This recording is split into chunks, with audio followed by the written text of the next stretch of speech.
Quiero, ¿me están escuchando? Mile, ya iniciamos, ¿no? Eh, bueno, buenos días. Quiero darles de verdad una cordial bienvenida a este webinar sobre los impactos que ha tenido la coyuntura global del COVID-19 en la legislación laboral colombiana. Les extiendo un saludo de Juan Gabriel Pérez, nuestro director ejecutivo de Investing Bogotá y de todo el comité directivo. Mi nombre es Mauricio Romero, soy el gerente de apoyo estratégico de Investing Bogotá.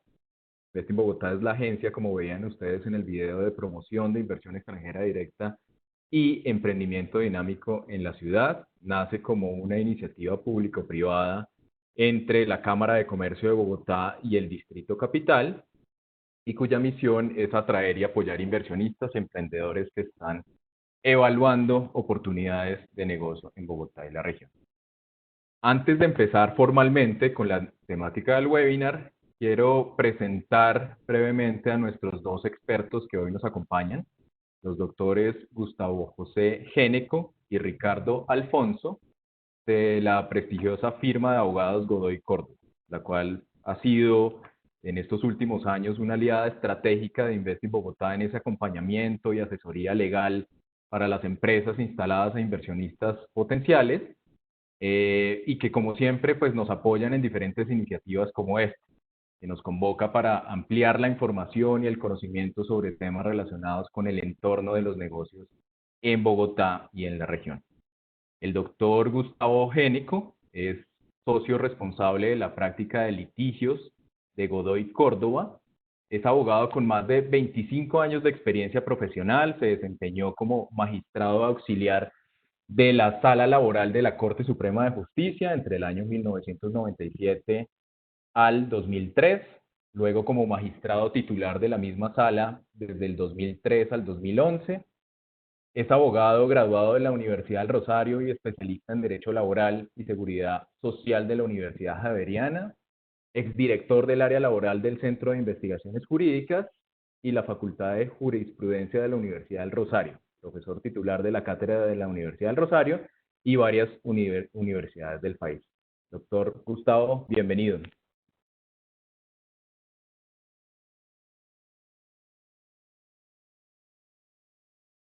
Bueno,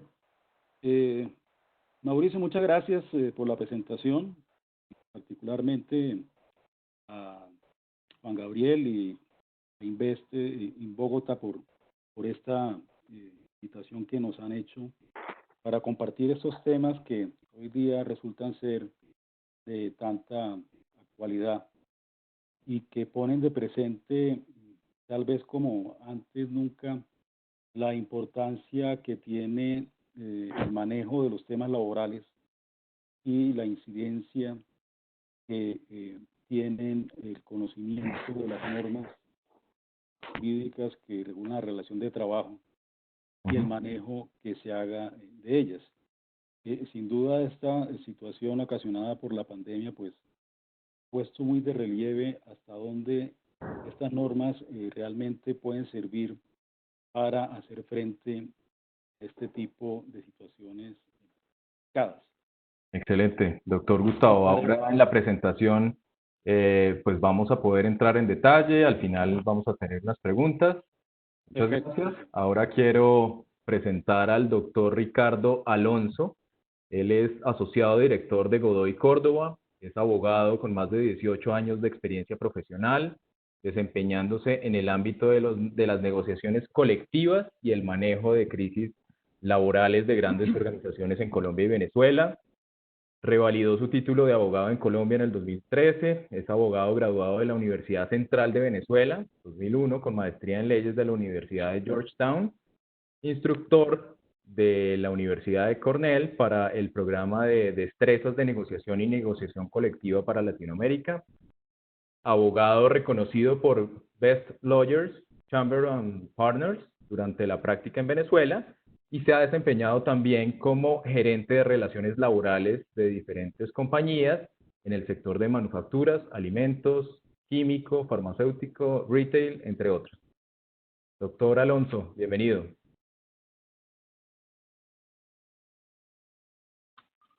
Mauricio, muchísimas gracias por la oportunidad y gracias a todos los participantes que nos asisten el día de hoy. Esperamos tener una muy buena, productiva charla en lo que va de esta mañana. Gracias. Perfecto, excelente. Bueno, muy bien. Gracias de nuevo por este espacio. Estoy seguro que las presentaciones van a suscitar bastante interés y muchas preguntas. Le recuerdo a la audiencia que vamos a grabar el webinar para que puedan repasar los aspectos de su interés, los aspectos que consideran más relevantes y compartirlos con las personas que no lograron asistir. Brevemente quiero abrir un poco las presentaciones con algunos mensajes desde Investing Bogotá.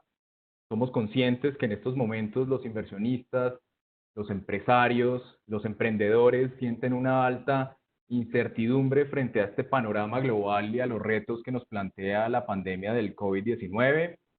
Sabemos que responder a esta emergencia sanitaria y social no ha sido fácil. El impacto es evidente en la fuerza laboral, en las operaciones y la dinámica de las actividades empresariales, incluso en el cumplimiento de algunas obligaciones económicas y tributarias en general.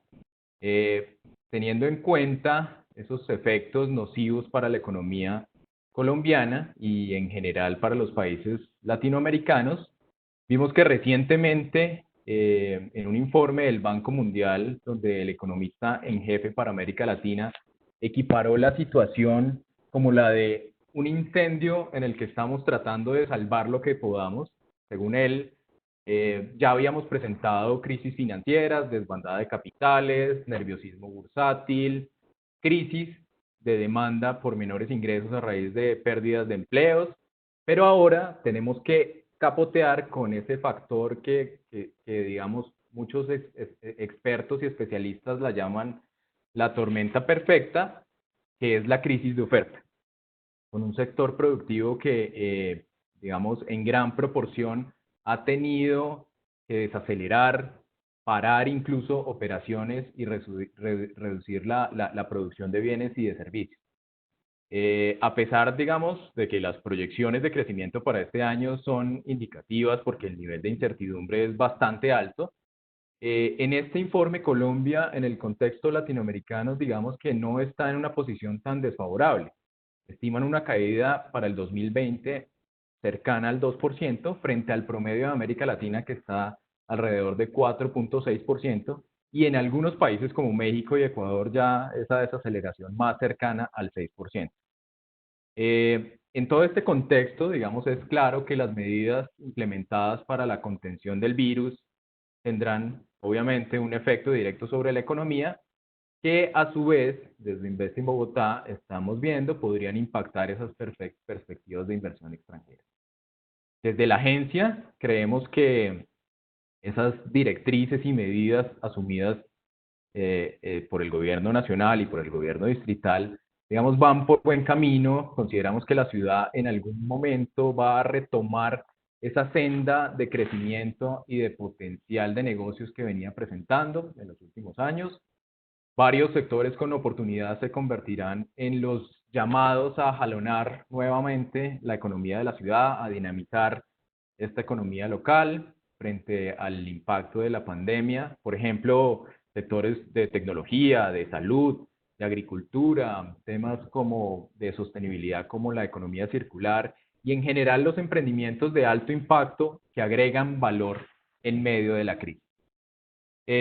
No obstante, pues aún incluso en medio de esta coyuntura existen muchas empresas, innumerables empresas que están garantizando día a día que cientos de miles de habitantes de la ciudad pues tengan un empleo y que puedan afrontar de verdad con tranquilidad estos momentos difíciles.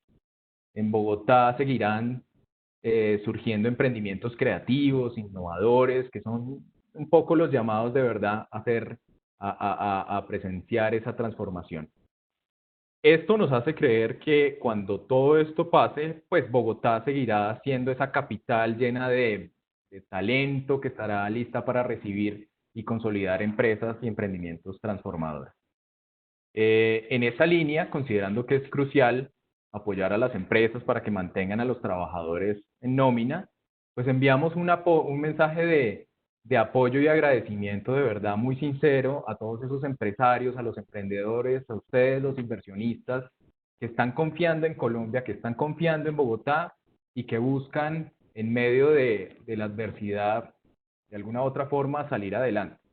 Entonces, pues la propuesta que traemos hoy inicia con un recuento de las principales normas, circulares, disposiciones, decretos, etcétera, que han sido expedidos por el gobierno nacional para mitigar los impactos laborales en esta oportunidad de la pandemia, a cargo del doctor Géneco.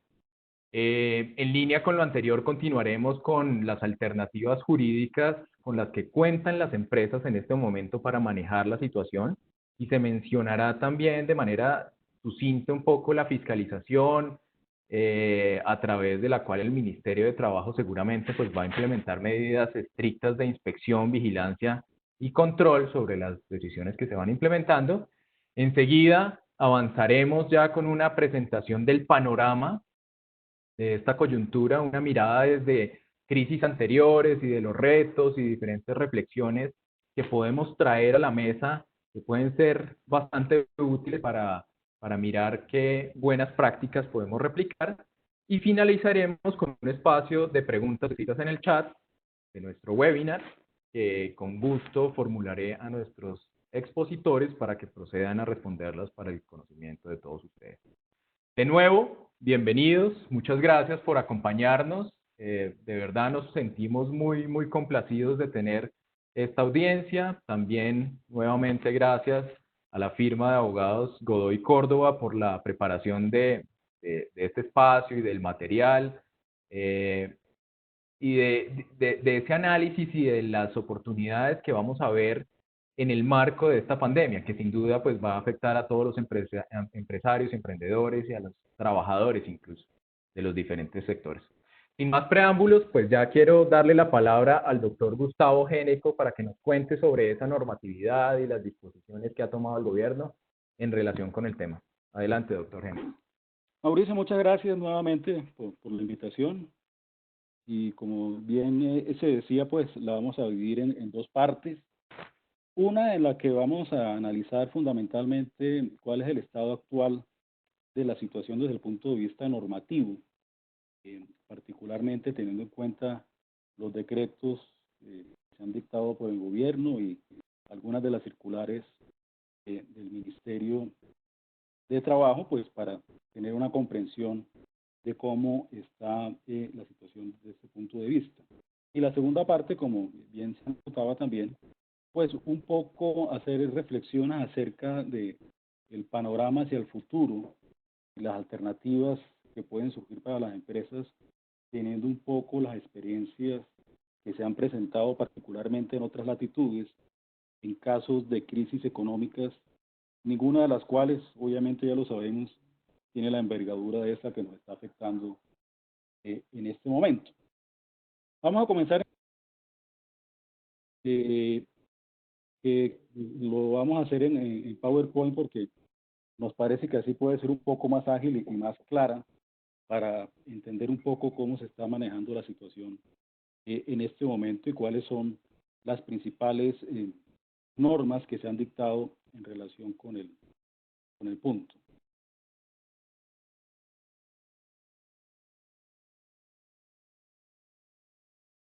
No sé si ya quedó en la pantalla bien. No, aún estamos viendo. ¿No se está viendo?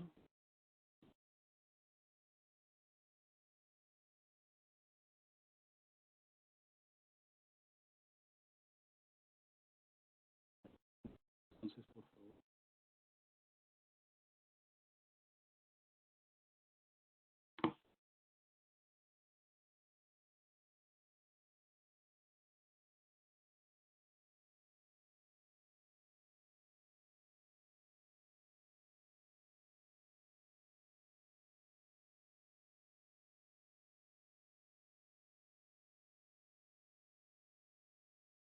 ¿Ahora sí? No, doctora, No. no vemos la presentación proyectada. Podemos hacer que entonces Tatiana comparta.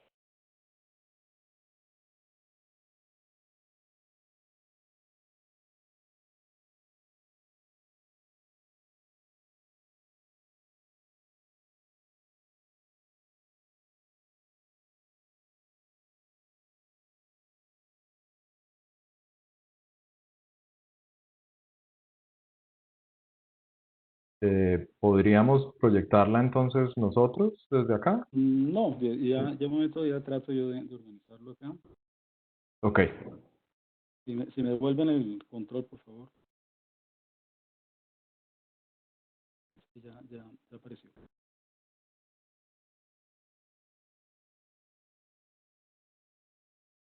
Tienes el control. Perfecto, muy bien.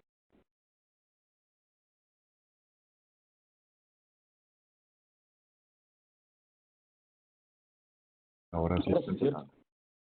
Ahora Bueno, sí. muy bien. Perfecto.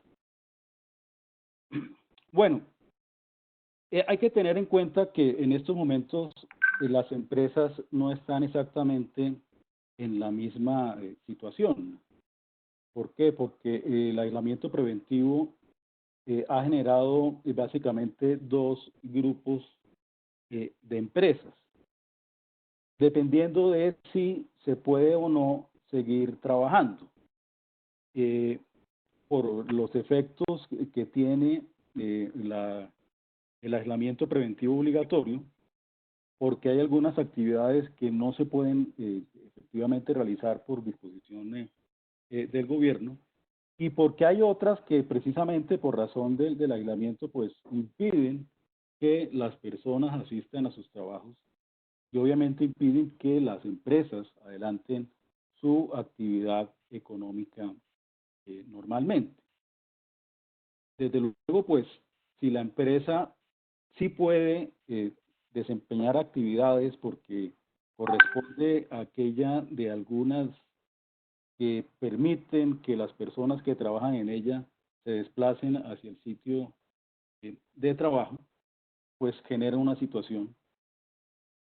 También puede darse la circunstancia de que la actividad no pueda desarrollarse en el sitio de la empresa, que el trabajo no se pueda presentar en el establecimiento o en la fábrica, pero que se pueda hacer a través del trabajo remoto o a través de teletrabajo. Esto obviamente es diferente a cuando los efectos que genera el aislamiento preventivo dificultan o impiden en la práctica que las personas puedan asistir a su lugar de trabajo. Obviamente esto genera unas consecuencias diferentes.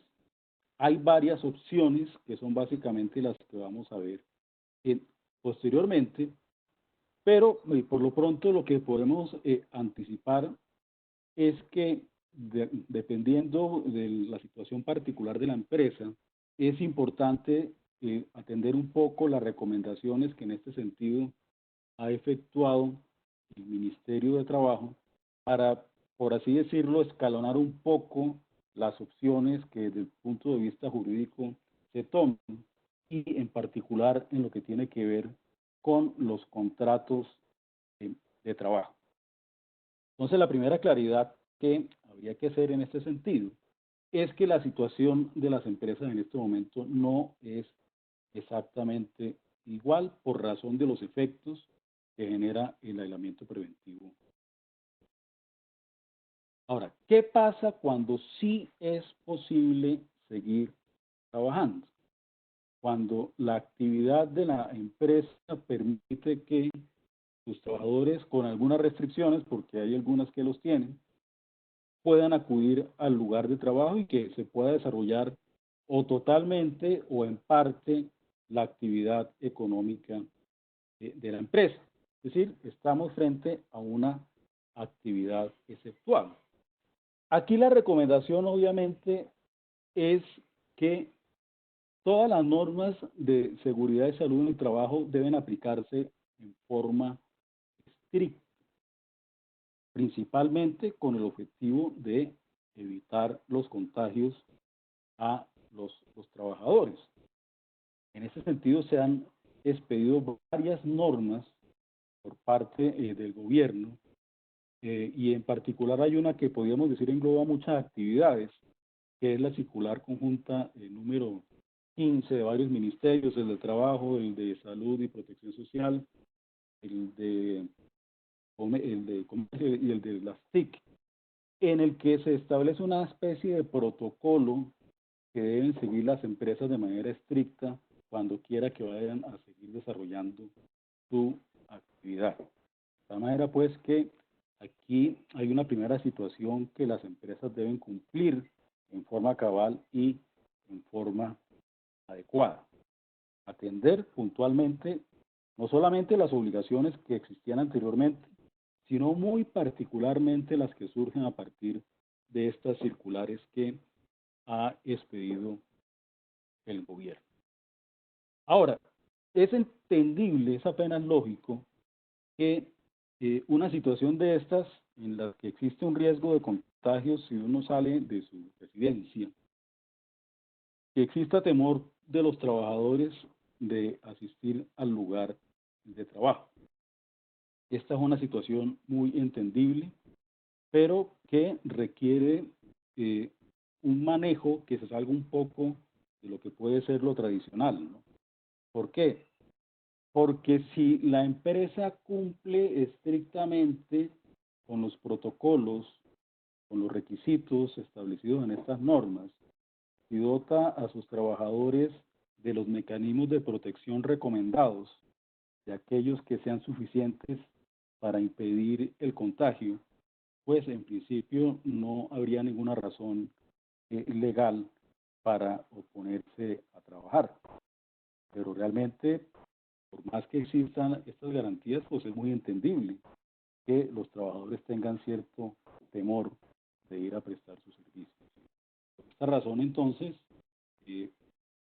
hay que buscar fórmulas para que esta situación no afecte de una parte la actividad de la empresa, pero de otra pues también se tenga en cuenta el sentir de los trabajadores, siendo claro pues que en principio no habría ninguna razón legal para que el trabajador se oponga si va a estar suficientemente garantizada la protección de su salud. Pero entonces ahí es donde se abren opciones, como si el trabajador definitivamente no quiere trabajar, pues algunas de las que ha recomendado el ministerio, ¿no? Una licencia actualmente, o que el trabajador consienta o vaya a vacaciones, ¿no? Es decir, en este caso, pues, frente a una situación excepcional, pues también hay que tomar medidas que se salgan un poco de lo normal, ¿no? Pero yo estoy muy seguro que es una situación que se está presentando y que puede estar generando inquietud frente a las empresas. Ahora, ¿qué pasa cuando la actividad no es efectuada? Es decir, los trabajadores no pueden asistir a su lugar de trabajo, pero sin embargo, la empresa puede seguir desarrollando algunas de sus actividades, lo cual supone que los trabajadores puedan seguir prestando sus servicios a través del teletrabajo o a través del trabajo en casa. Aquí hay diferentes opciones que vamos a ver más adelante, que son las que ha señalado el Ministerio del Trabajo y que en principio es recomendable que las empresas atiendan, lo cual no significa que estas sean las únicas opciones, porque hay que tener en cuenta lo siguiente. El Ministerio de Trabajo, circulares, particularmente esta que estamos señalando, ha dado una serie de recomendaciones sobre las conductas que pueden asumir. Pero esto no significa que sean las únicas. ¿Por qué? Porque al lado de esta existen otras que están establecidas en la ley, a las cuales no ha hecho referencia el Ministerio de Trabajo, e incluso pues ha generado sobre ellas un manto de duda, como podría ser el de la licencia no remunerada y la suspensión del contrato de trabajo, ¿no? Hay que tener en cuenta que estas opciones a las que me estoy refiriendo son opciones legales que están consagradas en la ley laboral. ¿Por qué? Porque a diferencia de lo que ha sucedido en otros países, en Colombia el ministerio, salvo algunos temas puntuales, o el gobierno en general, no ha modificado la legislación laboral, ya que las normas que regulan las relaciones de trabajo siguen vigentes. particularmente lo que tiene que ver con la vigencia del contrato de trabajo y con las situaciones que de allí pueden surgir. Pero a pesar de eso, el Ministerio ha optado por recomendar algunas de las medidas que pueden surgir de las normas legales, pero no ha hecho lo mismo en relación con otras que siguen estando vigentes y que por lo tanto, mientras no se expida una norma en contraria, pueden ser alternativas que válida y legalmente utilicen los empleadores. Ahora, es claro que lo recomendable es seguir entonces ese instructivo de normas básicas bajo el entendido de que el contrato de trabajo en este caso pues debe cumplirse, ¿no?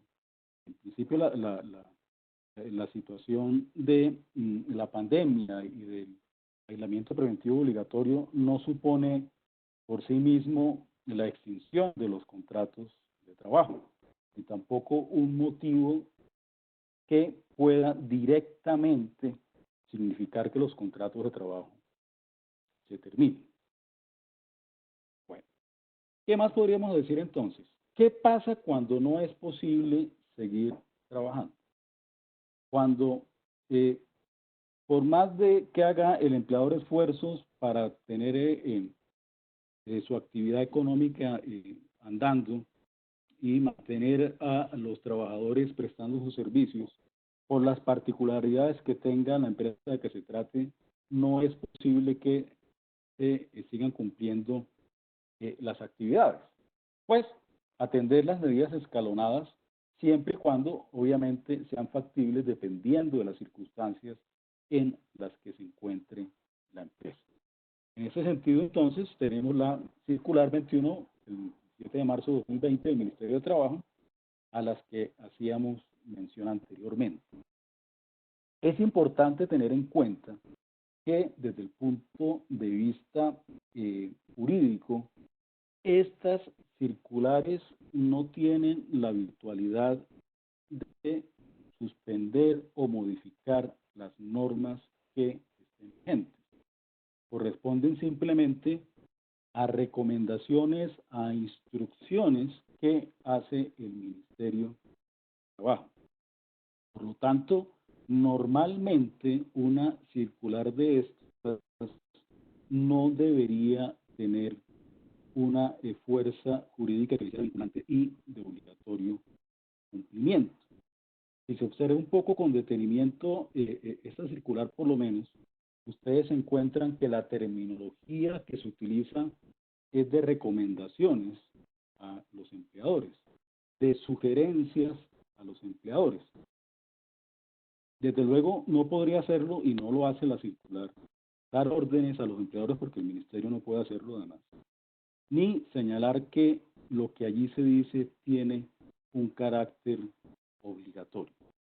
Pero una cosa es lo que sucede en relación con la jerarquía y la naturaleza de esta circular, y otra lo que está aconteciendo en la práctica.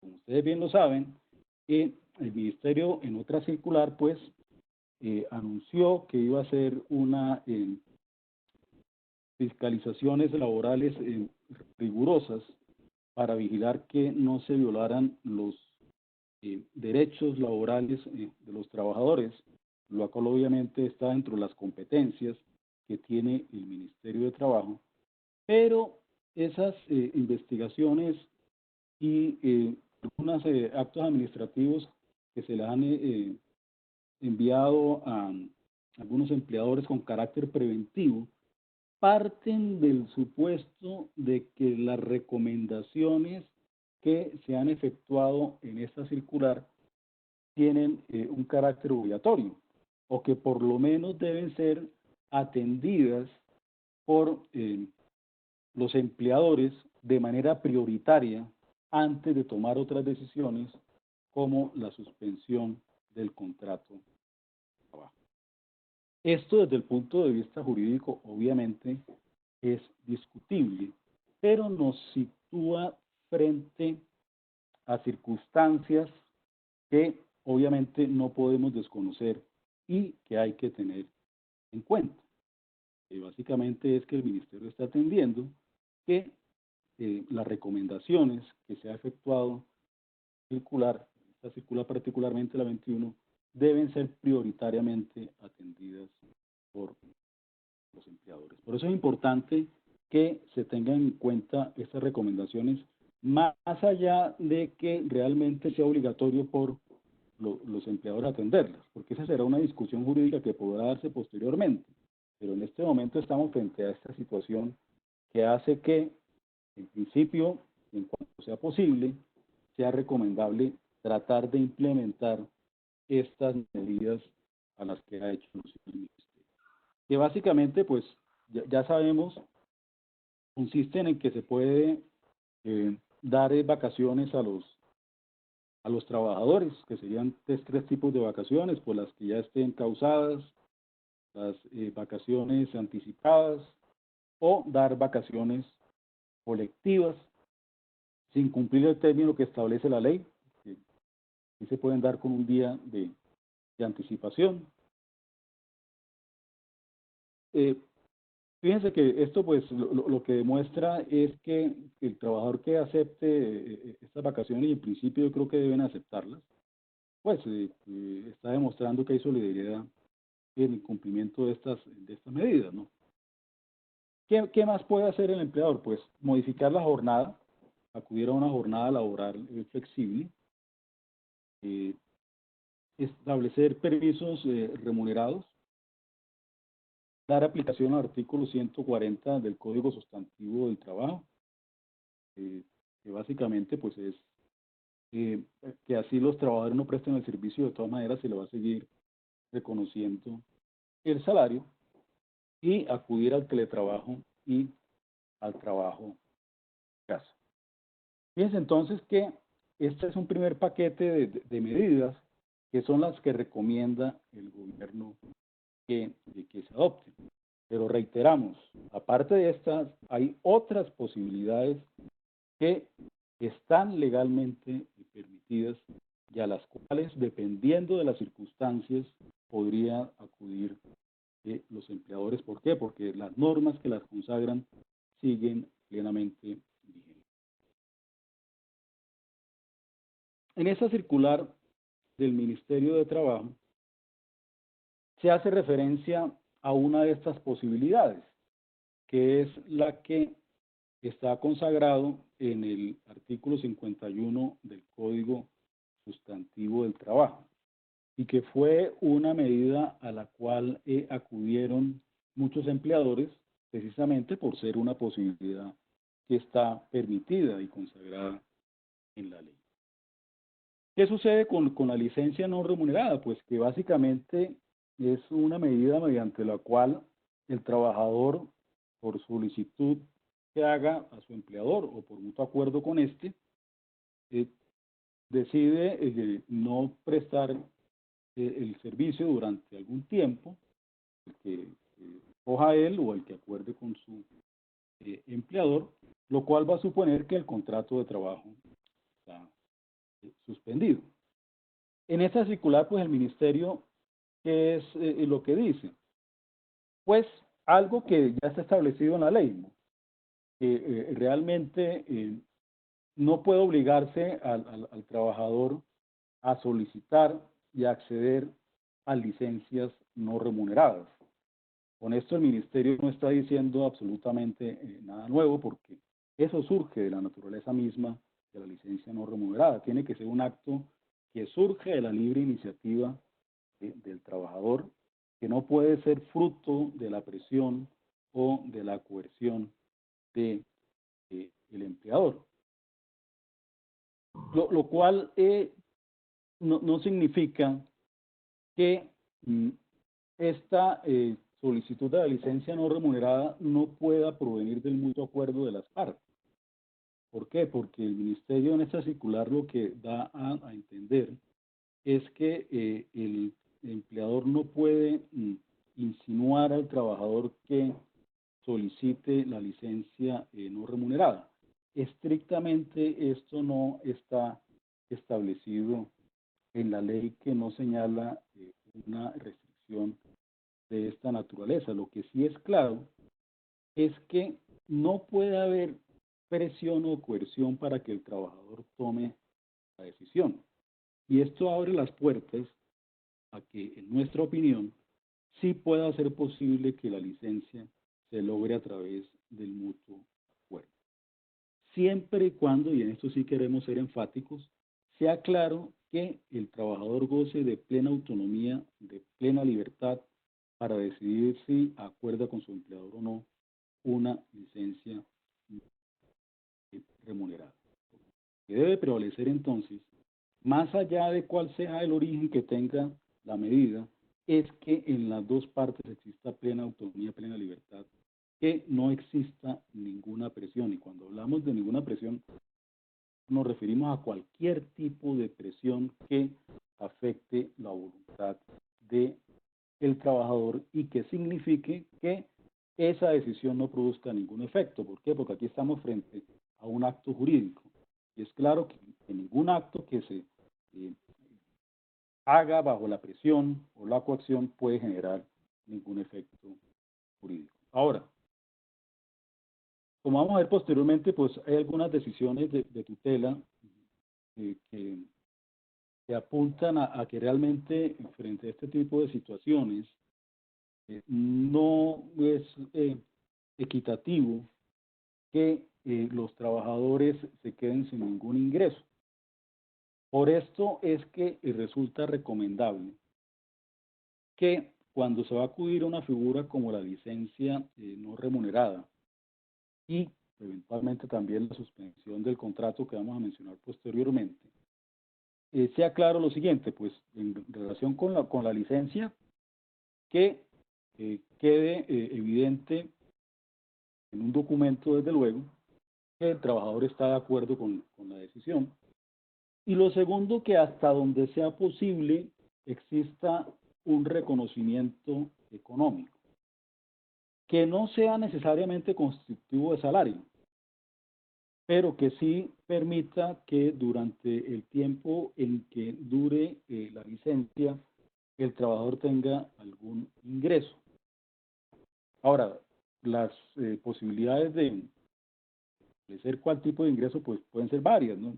Una podría ser algún auxilio no constitutivo de salario, pero esto tendría el inconveniente de que eventualmente podría considerarse que es un ingreso laboral o una prestación extralegal y podría tener incidencia en los aportes parafiscales a la seguridad social.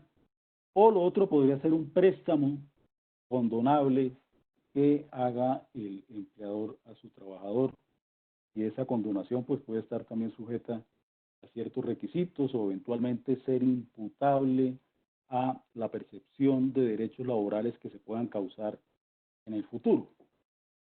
Aquí entonces pues hay que ser un poco creativos e imaginativos frente a este tipo de situación, pero lo importante es que, sin desconocer que la licencia no remunerada es posible, es jurídicamente válida, obviamente lo recomendable es que hasta donde sea factible para la empresa, dependiendo de sus circunstancias, pues se haga un reconocimiento económico al empleador, al trabajador, perdón, durante el tiempo que dure la licencia. El otro tema que ha despertado muchísima discusión es el de la suspensión del contrato de trabajo por fuerza mayor. ¿Por qué? Porque también ha quedado un poco en entredicho por las circulares y algunas entrevistas que ha dado el ministro de Trabajo, en la cual no se ha sido muy claro acerca de si es una posibilidad que esté vigente o no.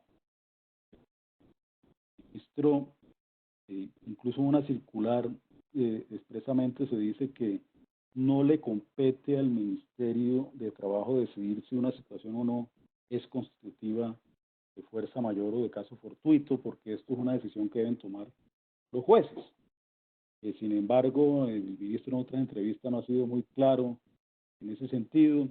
Ha habido conceptos contradictorios en la oficina jurídica del ministerio. En el último, pues se dice que definitivamente el ministerio no puede pronunciarse sobre si un hecho es o no constitutivo de fuerza mayor.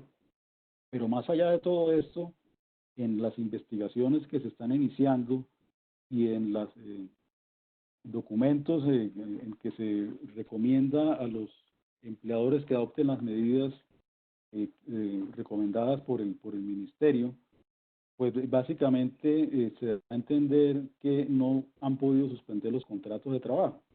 O sea que una es la posición que podría surgir de las circulares y otra la que se está viendo en la práctica por parte de algunos inspectores de trabajo.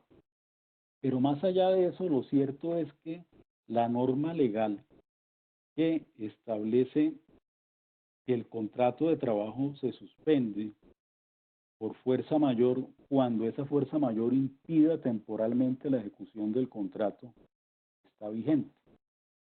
No ha habido ninguna disposición de las que ha adoptado el Ministerio de la que pueda desprenderse que esa norma ha perdido su vigencia, de tal manera que está consagrada en la ley y mientras no se dicte una norma en contrario o salga una decisión judicial del órgano competente para ello, que sería la Corte Constitucional, en la que diga que esta norma no puede aplicarse por ir en contra de la Constitución, es una norma que está plenamente vigente. Ahora, ¿qué es lo que sucede? Pues que básicamente la fuerza mayor pues es un hecho imprevisible, es un hecho irresistible, es un hecho que puede provenir de la naturaleza o de decisiones de autoridades que genera en las personas la imposibilidad de dar cumplimiento a algunas obligaciones que tengan. En este caso, entonces, hay que tener en cuenta que, como lo anotábamos anteriormente, la situación de las empresas no es exactamente misma. De tal manera, pues, que el aislamiento preventivo obligatorio puede generar en algunas de ellas la dificultad de que los trabajadores presten los servicios o incluso la imposibilidad de que lo hagan. En otras no. O sea que para lo que una empresa sí puede constituir fuerza mayor, dependiendo de la actividad que desarrolle, de las circunstancias en las cuales adelante su actividad, para otra posiblemente no signifique necesariamente una circunstancia de fuerza mayor. Entonces esto es muy importante tenerlo en cuenta. ¿Por qué? Porque la fuerza mayor entonces hay que analizarla en cada caso concreto. En mi opinión personal, en aquellas actividades que no están permitidas y en aquellas actividades en las cuales no puede haber trabajo en casa, sí puede haber una circunstancia de fuerza mayor que impida que el contrato se ejecute. ¿Por qué? Porque el trabajador no puede ir a prestar el servicio. Y porque muy posiblemente la empresa no puede desarrollar su actividad económica. O sea, que hay una circunstancia imprevisible e irresistible que impide que el contrato de trabajo normalmente pueda seguir ejecutándose. Y entonces, en estas circunstancias, se podría dar un elemento que legalmente haga que el contrato de trabajo se suspenda. Pero obviamente hay que tener en cuenta que es una cuestión jurídica que despierta inquietudes, ¿no? Lo claro es que, en últimas, quien decide, en caso de controversia, si hay o no una fuerza mayor, es decir, si la circunstancia que se está presentando en este momento del aislamiento preventivo obligatorio es un hecho constitutivo de fuerza mayor, no es el Ministerio. El Ministerio de Trabajo no tiene esa facultad, de una parte. Y de la otra, que no se requiere entonces la autorización del Ministerio de Trabajo para suspender el contrato por fuerza mayor o caso fortuito. sí existe la obligación, que es diferente, de informarle al Ministerio de Trabajo para que el Ministerio compruebe esa circunstancia. Ahora, ¿qué quiere decir que el Ministerio compruebe la circunstancia? Si la circunstancia que alega el empleador, o de la que da cuenta el empleador, o incluso el trabajador, se ha presentado o no, existe o no. Recordemos que, por ejemplo, dentro de los hechos que la ley establece que son constitutivos de fuerza mayor está un terremoto, ¿sí? O un naufragio, o el apresamiento de enemigo. Entonces supongamos que estamos frente a un terremoto y el terremoto desafortunadamente pues hace que el establecimiento o la empresa se destruya, ¿sí? En ese caso, ¿qué es lo que tiene que ir a comprobar el ministerio? Pues que efectivamente pues el terremoto tuvo como consecuencia que la empresa se destruyó, ¿sí? Eso es lo que tiene que comprobar el ministerio. El ministerio no va a decir la destrucción de la empresa constituye o no fuerza mayor, sino efectivamente la empresa se destruyó. O sea que lo que va a verificar es que los hechos realmente se han presentado, no si esos hechos son o no constitutivos de una fuerza mayor. Entonces fíjense que en este caso, en el que el aislamiento preventivo impide que los trabajadores vayan a prestar sus servicios, en el fondo, ¿qué es lo que tendría que verificar el ministerio? Uno, pues si la empresa puede o no continuar sus actividades por razón del aislamiento preventivo obligatorio. Dos, pues si los trabajadores pueden prestar sus servicios. Obviamente no pueden porque hay una norma de obligatorio cumplimiento que se los impiden. O tres, si efectivamente es posible o no que el trabajador siga desempeñando sus funciones en la casa, ¿sí? A través del trabajo remoto. Solamente eso. Creo yo que sería lo que podría verificar el ministerio, pero no podría decir si esas circunstancias son o no constitutivas de fuerza mayor. Por lo tanto, entonces, hay que tener en cuenta que esta posibilidad sí está vigente, que la norma que la consagra permite que se suspenda el contrato de trabajo por fuerza mayor, obviamente siempre que ese hecho, que en este caso es el aislamiento preventivo obligatorio, impida que el contrato de trabajo se ejecute. Y aquí hay que decir entonces que los efectos pues serían que se suspenda el pago del salario, que el trabajador obviamente no preste los servicios. Aquí la recomendación, ¿cuál es? Pues que el empleador tenga la prueba suficiente, primero, de que en la medida en que fue posible, pues agotó las medidas recomendadas por el ministerio, a las que hacíamos mención anteriormente. Segundo, que pueda demostrar que efectivamente sus trabajadores no pueden prestar los servicios en la casa por la naturaleza de la actividad y que no es una actividad que esté exceptuada que permita continuar adelante con las actividades económicas de la empresa y dependiendo de las circunstancias económicas, pues que se tenga un reconocimiento económico, lo cual no es obligatorio, pero es recomendable el reconocimiento económico que en todo caso no debería ser constitutivo de salario. Aquí entonces también vale la pena aclarar dos situaciones. Una, que es el efecto del aislamiento preventivo obligatorio, y otra, los efectos que puede generar la pandemia. Los efectos económicos que puede generar la pandemia, que realmente yo creo que deben diferenciarse. ¿Por qué? Porque lo que sí es claro es que el aislamiento preventivo impide la prestación del servicio por parte del trabajador.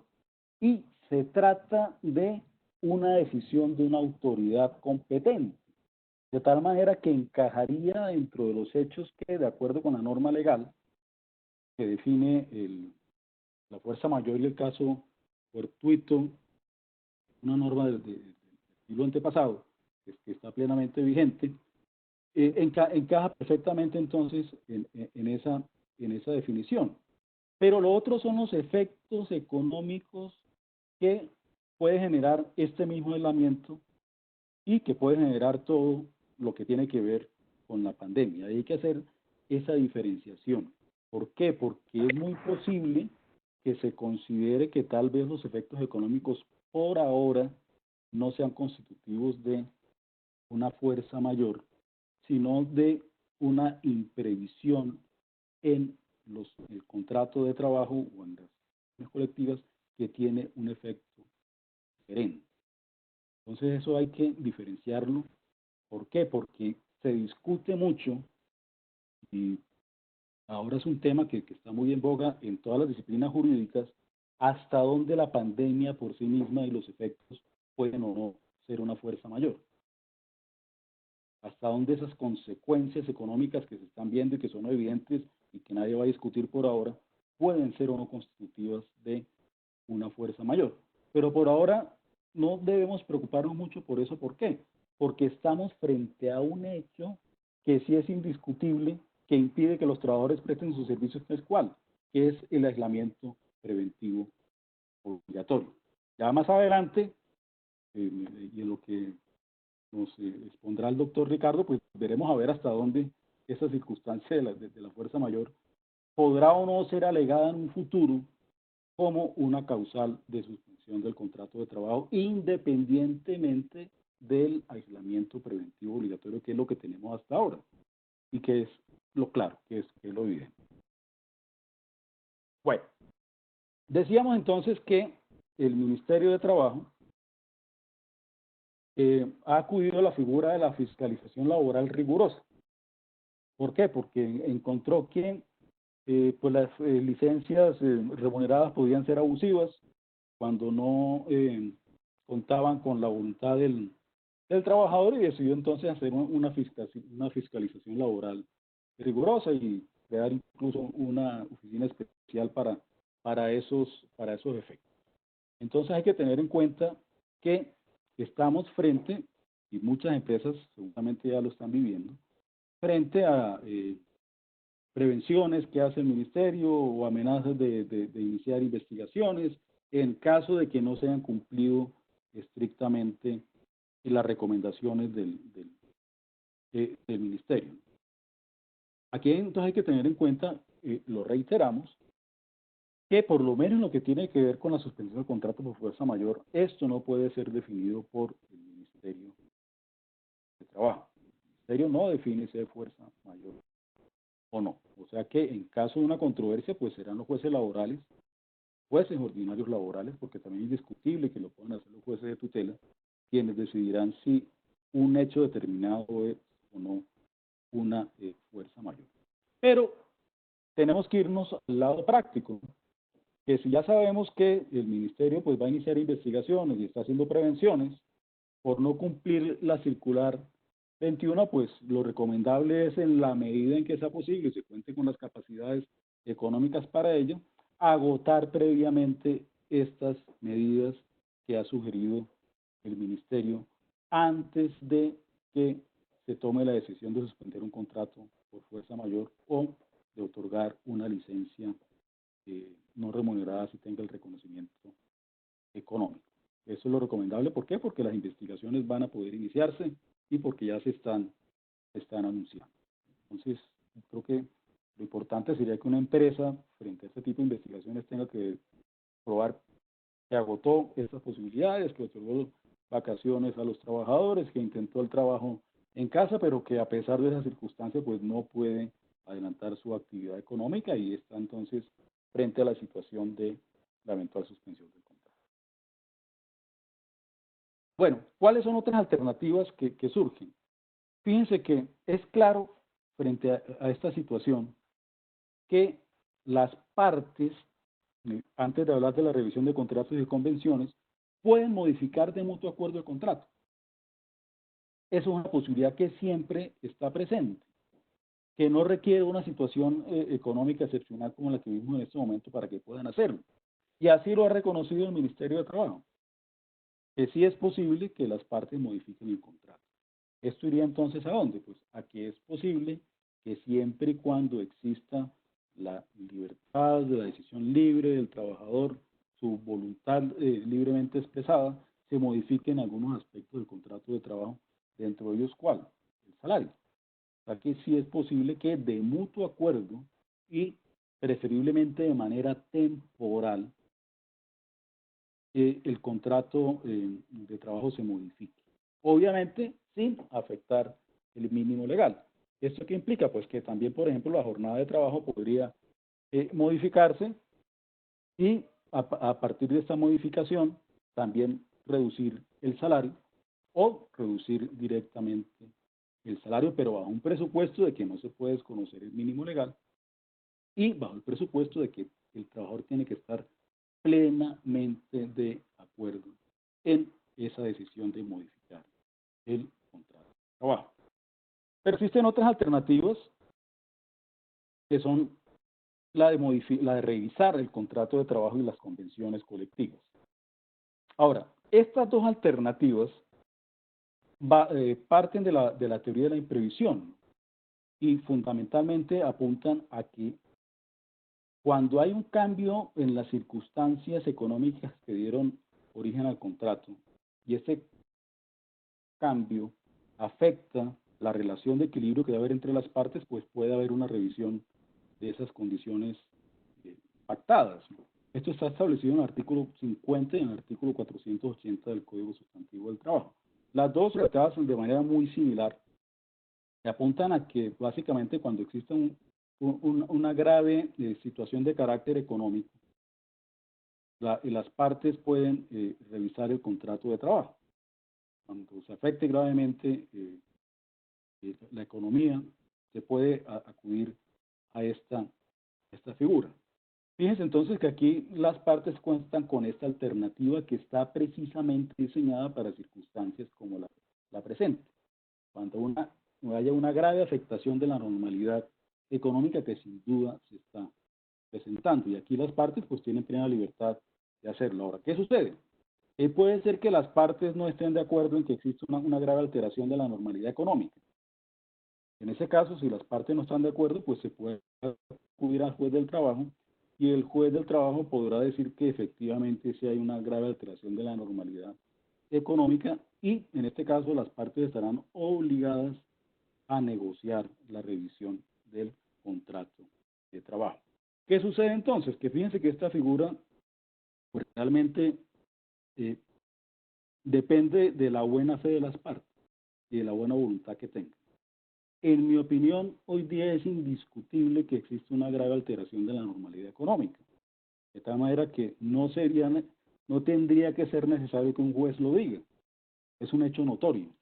¿Sí? O sea que en mi opinión, un contratante de buena fe tendría que aceptar que efectivamente hay una grave alteración de la normalidad económica y sentarse con su contraparte a revisar el contrato. Obviamente, la revisión o el sentarse a negociar no significa que el contrato deba modificarse. ¿Por qué? Porque eso tiene que ser acordado por partes. El sentarse a revisar el contrato no implica que necesariamente haya que modificarlo. Eso surgirá de mutuo acuerdo de las partes. Pero estas normas, ¿qué sucede? Pues que en el fondo se quedan siendo letra muerta. ¿Por qué? Porque depende de la buena fe y de la voluntad de las partes, de la forma como afrontan sus relaciones con la otra parte. ¿Por qué? Porque si va a depender de un juez en un proceso judicial, de aquí a que salga una sentencia de esta, pues obviamente, quién sabe cuál será el escenario en el que estemos, ¿no? O sea que en el fondo no es una medida práctica que podamos decir que nos va a servir mucho, en este caso, como una especie de alivio que puedan tener los empleadores. Bueno, por último, pues hay algunas medidas que se han dictado para aliviar un poco la situación de los trabajadores. Uno, la posibilidad del retiro de cesantías para quienes hayan perdido ingresos por razón de la situación económica. Aquí pues se requiere que el empleador certifique cuál ha sido la disminución de los ingresos que ha tenido el trabajador, lo cual fíjense que implícitamente indicaría que se está asumiendo que es posible que los trabajadores legalmente vean disminuidos sus ingresos. Lo otro pues, el tema de las vacaciones a las que hacíamos mención, y lo otro del mecanismo de protección al cesante, pues para que se pueda hacer uso de en la forma en que se ha establecido. Bueno, por último, les anunciaba que ha habido algunas sentencias de tutela en las que se ha analizado la suspensión del contrato por fuerza mayor. En este momento, pues, tenemos conocimiento de 3 decisiones de jueces de primera instancia, y esto hay que precisarlo, en los cuales han considerado que la suspensión del contrato no se ha correspondido con la garantía del derecho al trabajo que tienen los empleados.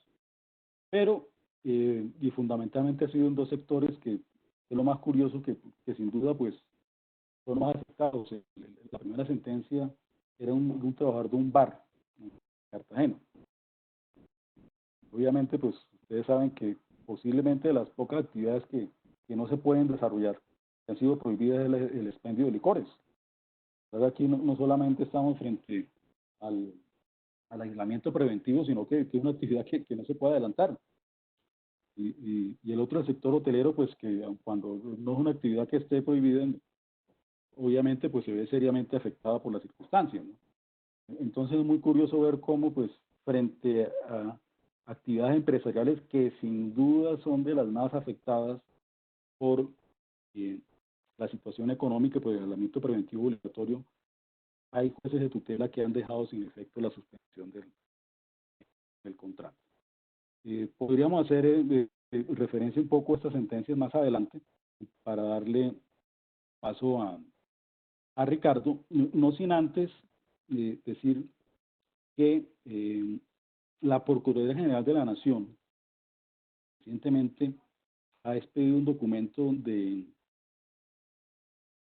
la delegada para Asuntos Civiles y Laborales, en las que se analiza todas las circunstancias desde el punto de vista normativo y en las que se refiere básicamente a la posibilidad de despidos colectivos, a los despidos sin justa causa, a la suspensión de contratos, la modificación de salarios y a las vacaciones. ¿Sí? Un poco pues para confrontar las recomendaciones del ministerio y las alternativas legales con lo que la Procuraduría considera que debe ser el manejo normativo que se le debe dar. Y es importante tener en cuenta esto porque en el fondo pues la Procuraduría pues en relación con los despidos colectivos no dice que estén prohibidos, pero que sí deben cumplir con los requisitos legales.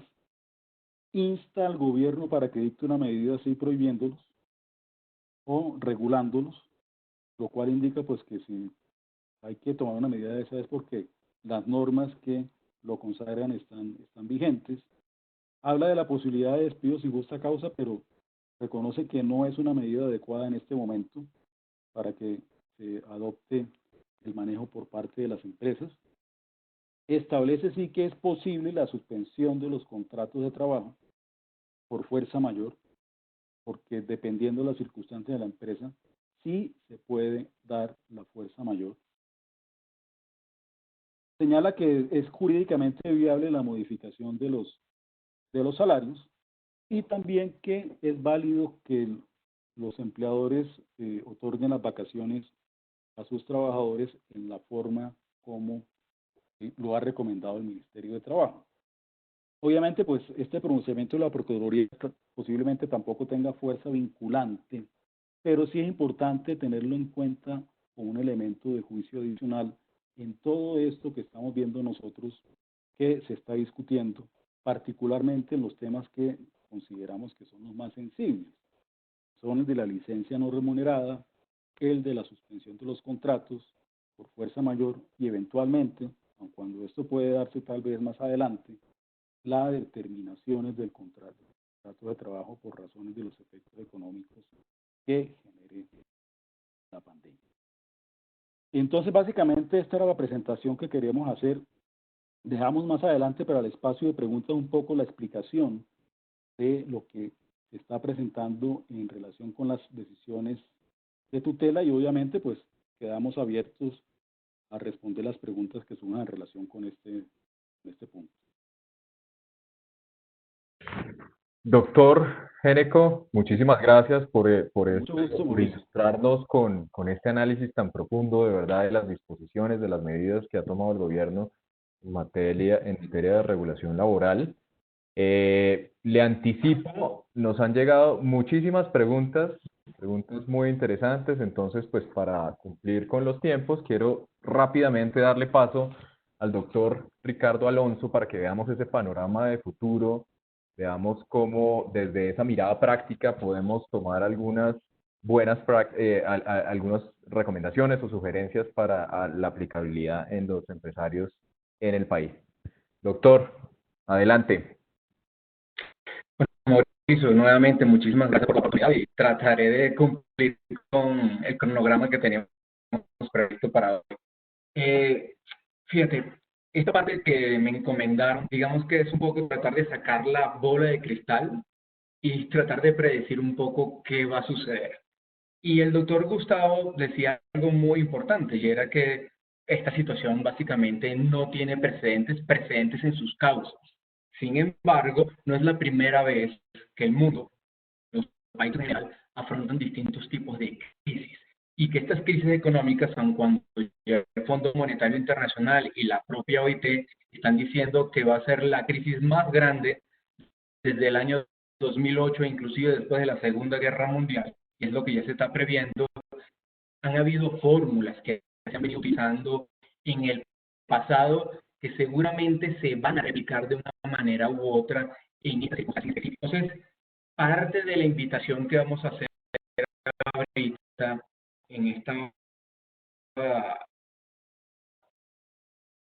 parte, valga la redundancia, de nuestra exposición, que hemos visto de compañías, en los distintos foros donde hemos participado, es que vemos, yo lo llamaría que están en lo que yo denomino el estado actual zen.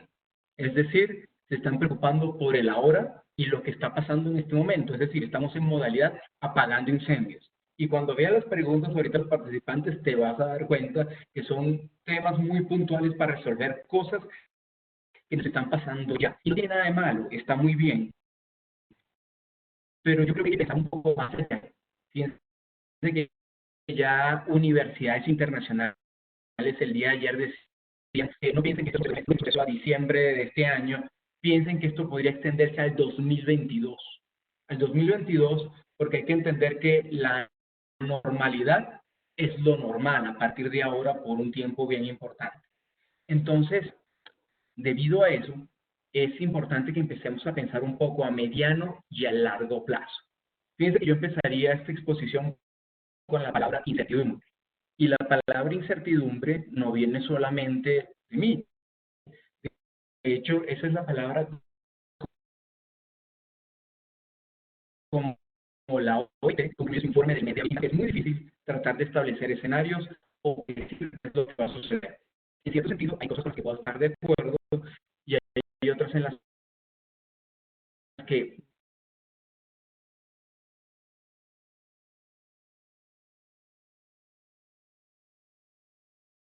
no podemos concluir exactamente lo mismo. Fíjense que muchas de las cosas que comentó ahorita el doctor Génico se basaban en cuáles son esas opciones que tenemos ahorita durante este aislamiento preventivo, pero hay que pensar que probablemente a partir del 27 hay un tipo de modalidades. El gobierno ha adelantado muchísimo la palabra aislamiento inteligente o cuarentena inteligente, replicando el modelo de Corea del Sur o de otros países. Y si en verdad se replica ese modelo, es muy probable que haya cosas que podamos predecir. Es decir, para las cuarentenas inteligentes que se han dado en otros países,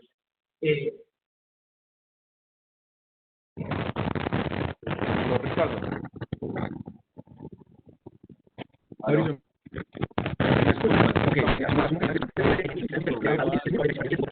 Sí.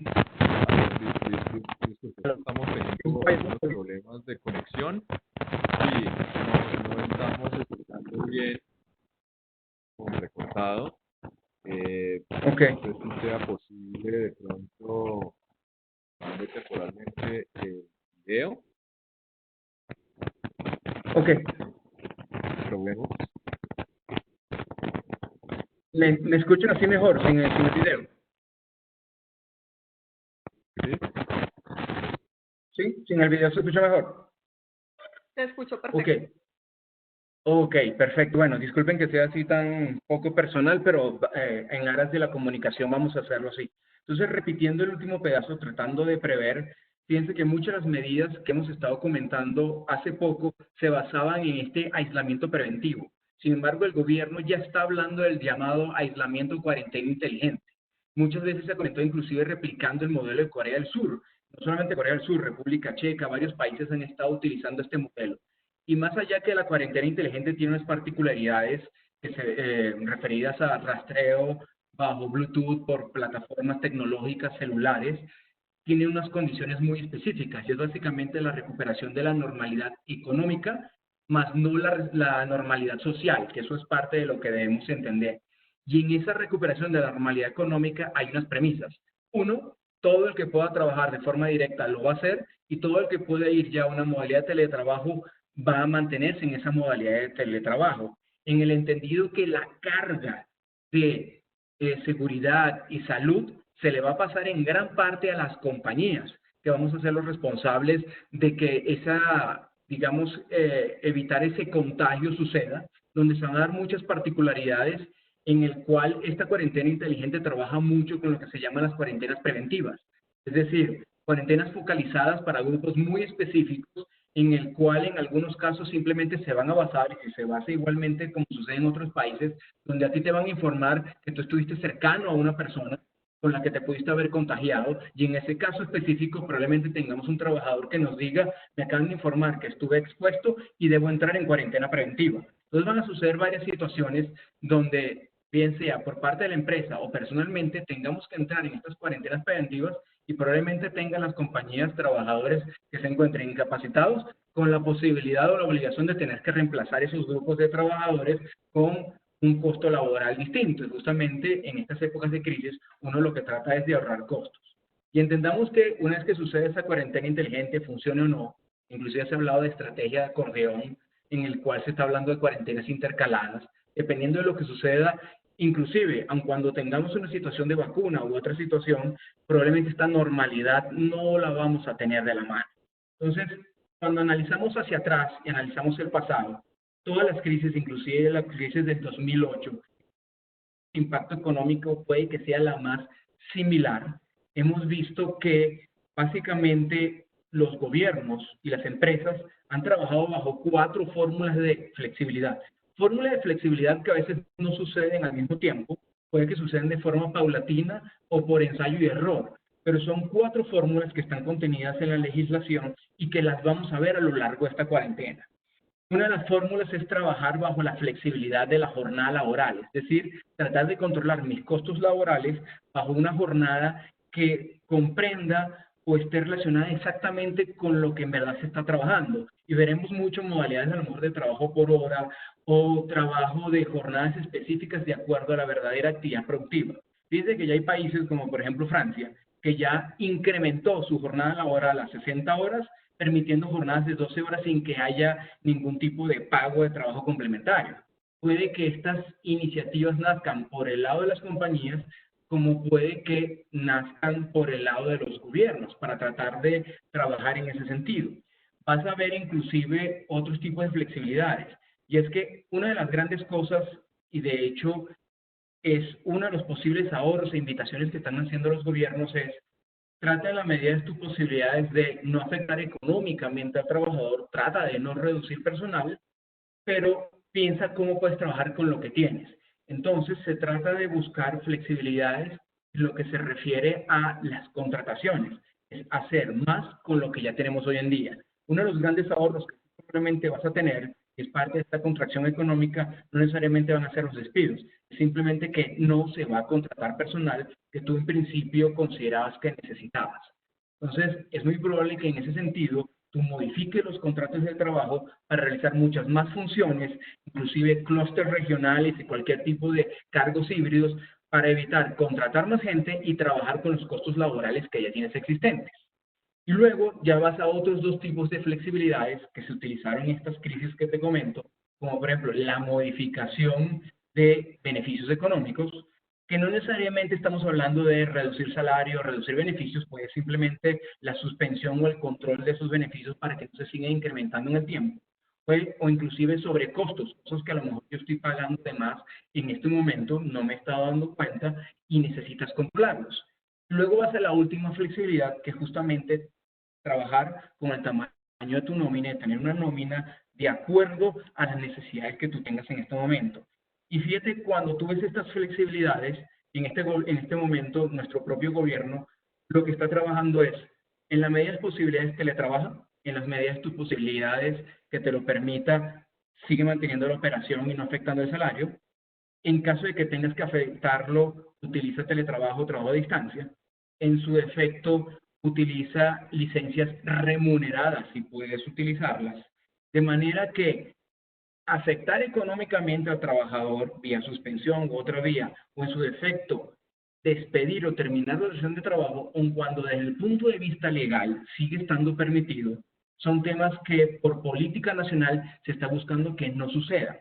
Entonces, bien sea que desde el punto de vista legal haya modificaciones en la práctica, modificaciones desde el punto de vista teórico, puede que también simplemente sucedan cosas en la práctica debido a que estas flexibilidades sucedan, quieres o no quieras, porque son las formas como se han afrontado las crisis. Y esa es una de las razones por las cuales, basado en estos lineamientos que tiene el gobierno y estas opciones que hablamos, es que le pedimos a las compañías que no piensen a corto plazo en modalidad apagar incendios. Es decir, si sé que vamos a ir a una cuarentena inteligente y puedo tratar de revisar cómo me puede afectar esto, o inclusive en el sector en que yo me encuentro, pensando que esta crisis ya se habla que se va a extender hasta el año 2022, ¿dónde me encuentro en este momento? Desde el punto de vista financiero, desde el punto de vista de negocio, y hacia dónde creo que voy a ir.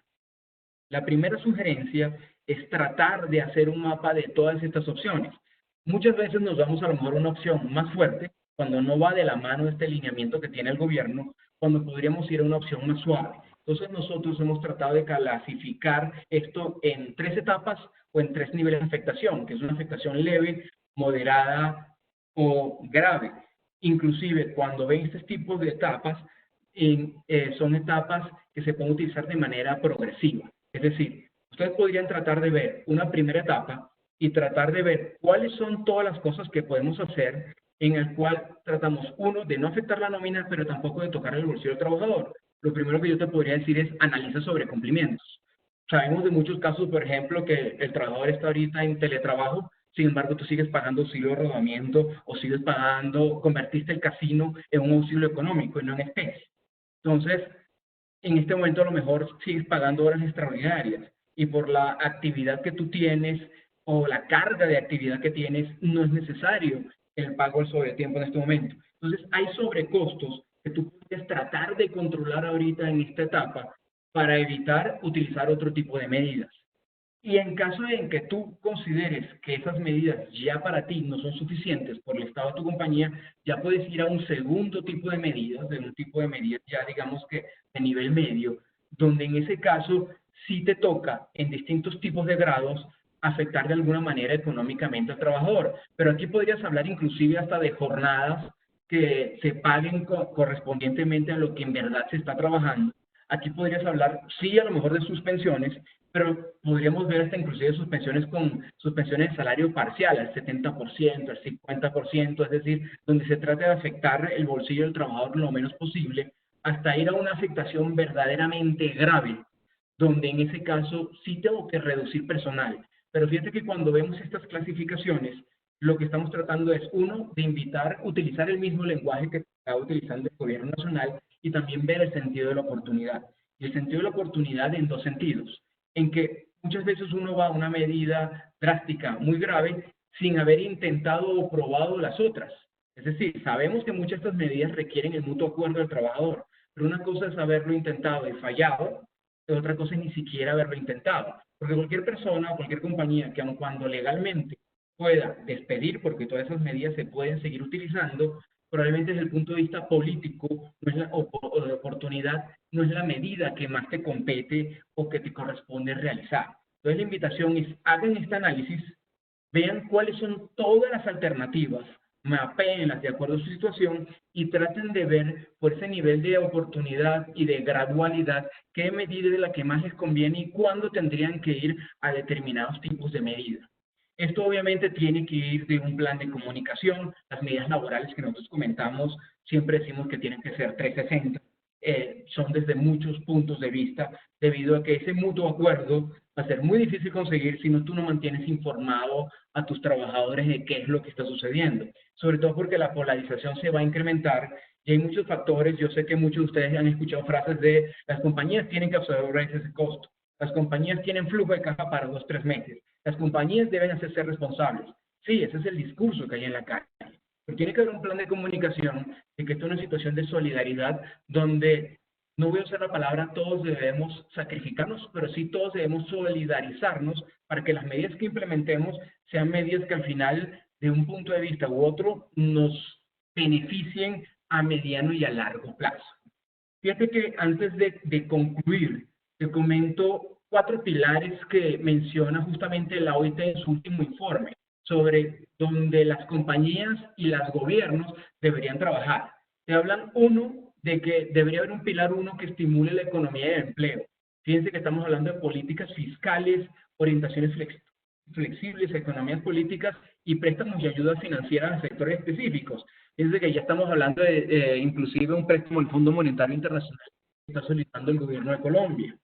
Hay un pilar 2 en el que se le pide a los gobiernos que apoyen a las empresas, que apoyen el empleo y los ingresos. Y cuando vemos esto, fíjate que van de los 3 puntos. 1, que las compañías sigan operando. 2, que no haya reducción de puestos de trabajo, no haya contracción en el empleo en la medida de las posibilidades, pero también fíjate que se está hablando de los ingresos. Es decir, afecta financiera y económicamente lo menos que tú puedas a los trabajadores. Se habla de un tercer pilar, que es proteger a los trabajadores en el lugar de trabajo. Y curiosamente, la propia OIT está diciendo que se refuercen todas las medidas de seguridad y salud en el trabajo. Es decir, parte de las obligaciones y de la carga para evitar el contagio en esta cuarentena inteligente van a recaer justamente sobre las compañías y que se utilicen otro tipo de modalidades, previniendo discriminación, exclusión, utilizar el teletrabajo, etcétera. Y un cuarto pilar que me parece súper interesante y es uno de los que menos a lo mejor se ha conversado, que es buscar soluciones mediante el diálogo social. Y el diálogo social es un término inclusive que ya tiene varios años utilizando el Ministerio del Trabajo, pero en este pilar justamente se está hablando del diálogo social en la negociación colectiva y en los distintos mecanismos de relaciones laborales.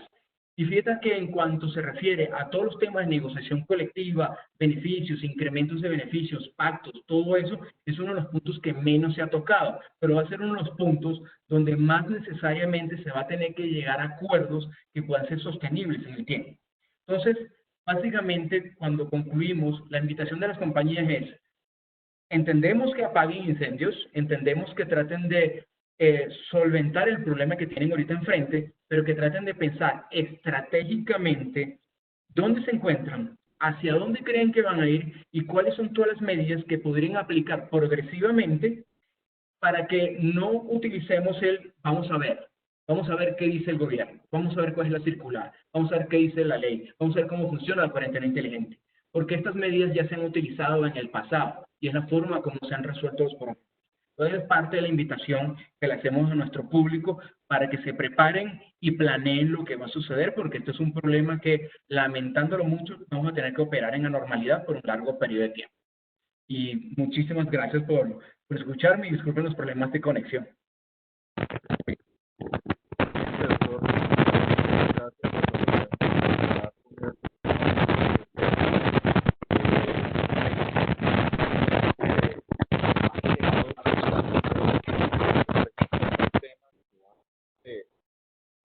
¿Cómo vamos a lograr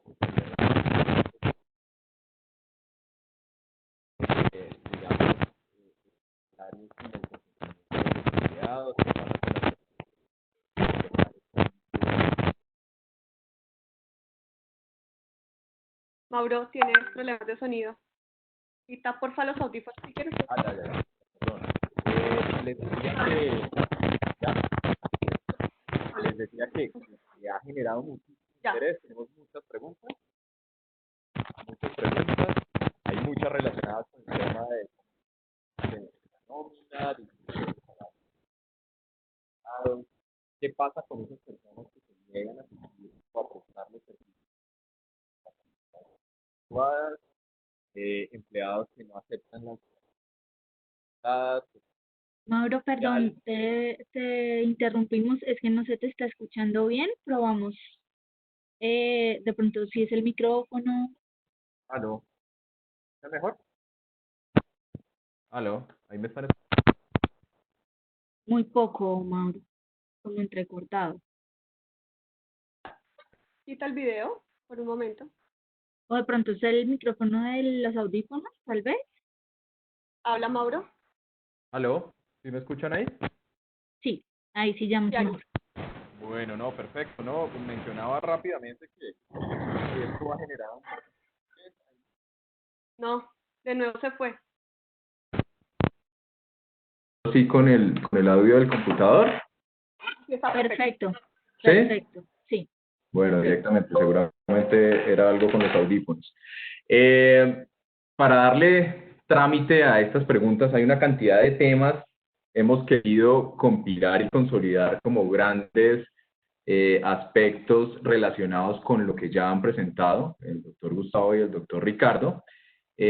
Rápidamente voy a ir lanzándolas y ustedes, digamos, plantearán quién es la persona que puede responder. En primer lugar, hay una pregunta muy interesante. Dice, cuando se decide por laborar media jornada, ¿el mínimo legal se reduciría a la mitad?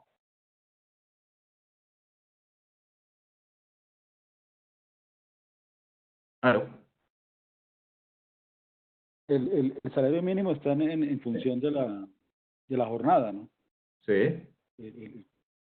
Normalmente, ¿no? No, depende del número de horas trabajadas, ¿no?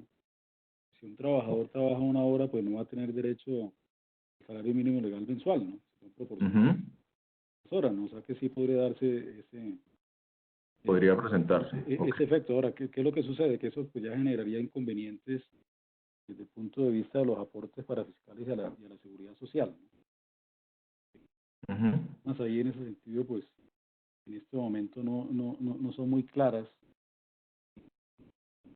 y a partir de las normas sobre el piso mínimo de protección social, esos escenarios pueden generar complicaciones, particularmente en lo que tiene que ver con los aportes de seguridad social. O sea que sería un tema que habría que revisar con cuidado, ¿no? Perfecto.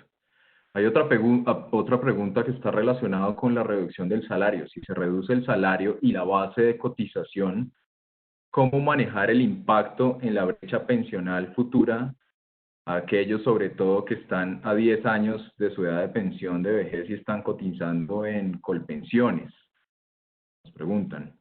Bueno, la verdad es que estas medidas son medidas excepcionales, son medidas para una situación de crisis y por lo tanto deben ser medidas temporales, ¿no? Es lo posible, pues cuando la situación ya permita pues volver a los estándares anteriores, pues eso sería la idea, ¿no? Desafortunadamente, pues estas medidas tienen algunos que podemos denominar efectos colaterales, como podría ser de la disminución en el ingreso base de cotización, ¿no? Pero lo importante de estas medidas es, primero, pues que exista la voluntad del trabajador, o sea, una decisión unilateral. Y lo segundo, que se trate de medidas que necesariamente sean temporales, que sean durante el tiempo estrictamente necesario para que la empresa pueda recuperar sus condiciones económicas, ¿no? Entonces, eso sería así. Fíjense que al punto pues de que es posible, porque el gobierno lo viene anunciando hace algún tiempo, y hay un proyecto de decreto en el que por lo menos durante 2 meses pues no vaya a haber aportes al sistema de seguridad social en pensiones. Que yo creo que esta circunstancia pues también podría aliviar un poco la preocupación que podría surgir frente a los eventos en los que de mutuo acuerdo hay una reducción temporal de los salarios, ¿no?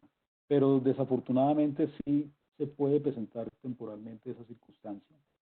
Eventualmente, pues también podría haber inconvenientes frente a las posibilidades de investigación por disminución del salario frente a la UGPP, pero yo creería que realmente aquí hay un motivo justo, legal y válido para que haya una disminución en los aportes, ¿no? Pero sí se debe procurar que esta decisión sea temporal porque los efectos que generan pues son realmente complicados en todas las áreas.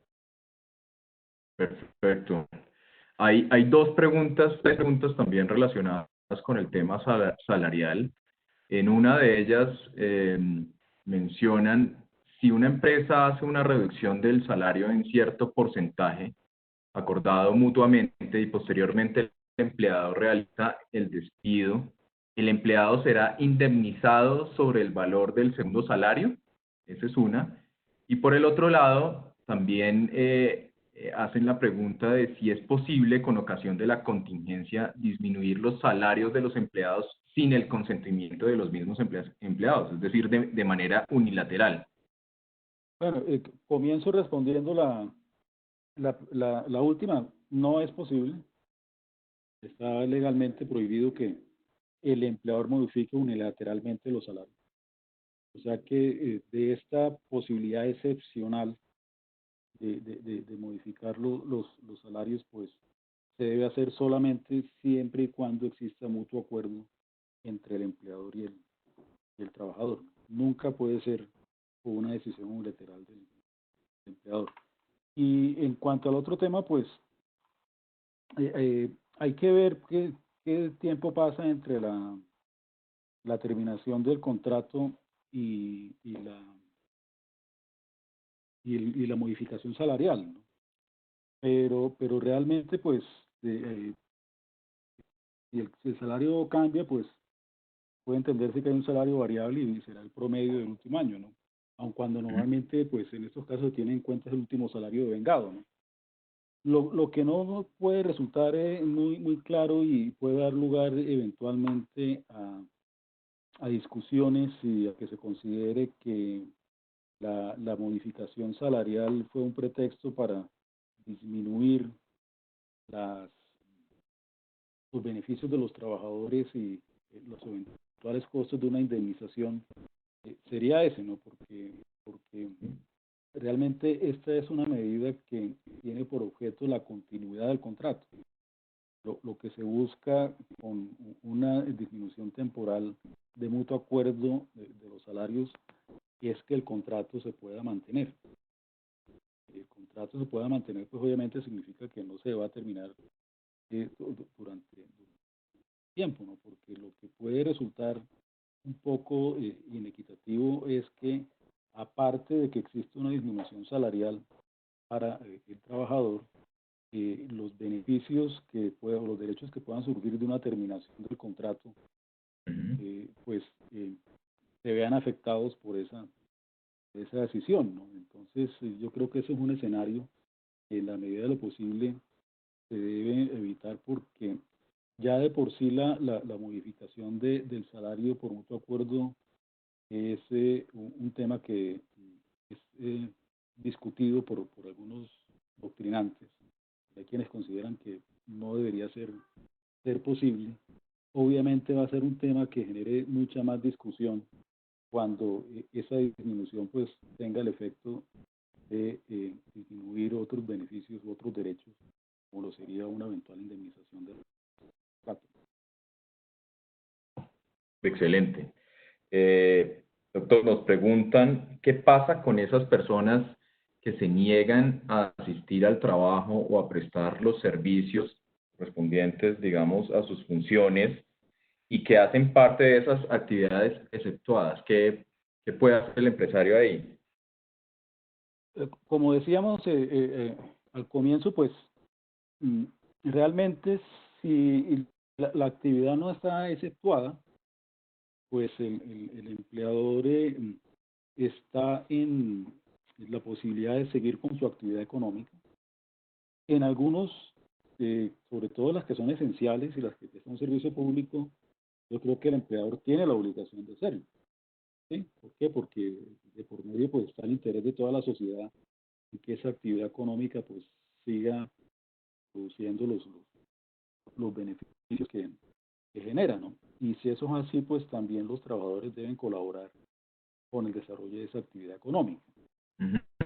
Para eso precisamente es que se han dictado estas circulares conjuntas de los diferentes ministerios, en los cuales pues establecen primero pues unos protocolos que deben obligatoriamente seguir las empresas en materia de protección. Y segundo, se han dictado algunas medidas que establecen a cargo de quién queda la protección de los trabajadores, ¿no? Y como regla general esa protección es a cargo del empleador. De tal manera que lo primero que tiene que asegurarse el empleador es de que va a implementar todas estas medidas y de que va a ofrecer todos los elementos de seguridad y protección a sus trabajadores para evitar los contagios. Y esto el trabajador debe ser perfectamente consciente de que el empleador está tomando todas esas medidas. Ahora, ¿qué sucede? Pues que de por medio pues también está una situación de preocupación muy lógica de los trabajadores. Pueden ver que efectivamente su salud está en riesgo y por esa razón cuando definitivamente el trabajador se niega a hacerlo, pues puede ser que una decisión drástica en este caso sea discutible y tal vez no sea recomendable, ¿no? ¿Por qué? Porque pues, hay decisiones judiciales en las que consideran que es válido que el trabajador se niegue a prestar el servicio cuando ve que su salud puede estar afectada, ¿no?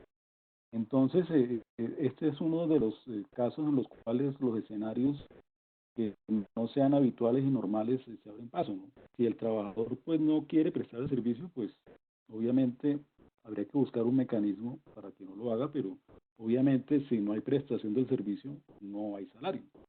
Ujú. Lo que no puede haber es que el trabajador se niega a trabajar y además de eso el empleador tenga que prestar pagar el salario, ¿no? Entonces, algunas de esas medidas de las recomendadas por el ministerio, como las vacaciones, o como en este caso, pues la licencia no remunerada por mutuo acuerdo, pues sería una posibilidad, pues que le significaría al empleador, pues obviamente no contar con la prestación del servicio, que sería lo ideal, pero tampoco incurrir en unos gastos que no tienen una justificación.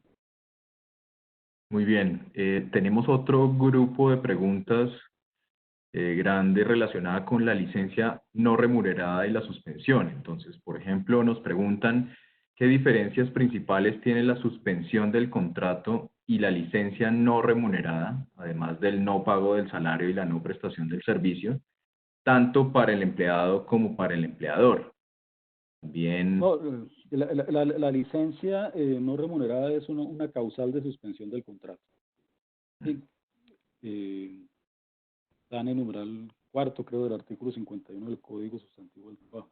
O sea que la licencia no remunerada suspende el contrato de trabajo. ¿Qué implica la suspensión del contrato? ¿Cuáles son los efectos que se generan en este caso? Pues principalmente que las partes dejan de tener la obligación de cumplir sus principales cargas, sus principales obligaciones, o sea que el trabajador no tiene que prestar el servicio, el empleador no tiene que pagar el salario y el tiempo que se deja de trabajar pues puede descontarse para efectos de liquidar algunas prestaciones sociales y las vacaciones, ¿no? Como el caso de cesantía. En una época pues para la jubilación, pero hoy día esa norma ya no está vigente porque el reconocimiento de las prestaciones de la vejez no está a cargo de los empleadores. También supone pues el pago de los aportes a la seguridad social, pero en este caso sí a cargo exclusivamente de el empleador. Pero entonces los efectos que produce una licencia no remunerada pues son los mismos de la suspensión del contrato de trabajo, porque es una de las modalidades de suspensión del contrato de trabajo. precisamente en relación a eso también preguntaban si se debía seguir cotizando a Seguridad Social, con licencia no remunerada. Sí, sí, sí, sí. Ujú. Sí Y habría que hacerlo. preguntan si no se pierde la antigüedad cuando se retorne a laboral después de esa licencia. No, la antigüedad no se pierde porque el contrato de trabajo sigue vigente. Es decir, lo que se suspenden son las obligaciones principales de las partes. ¿Qué es lo que sucede? Que sí se puede descontar ese tiempo, pues, no trabajado, para efectos de cuestiones a las que hacíamos mención.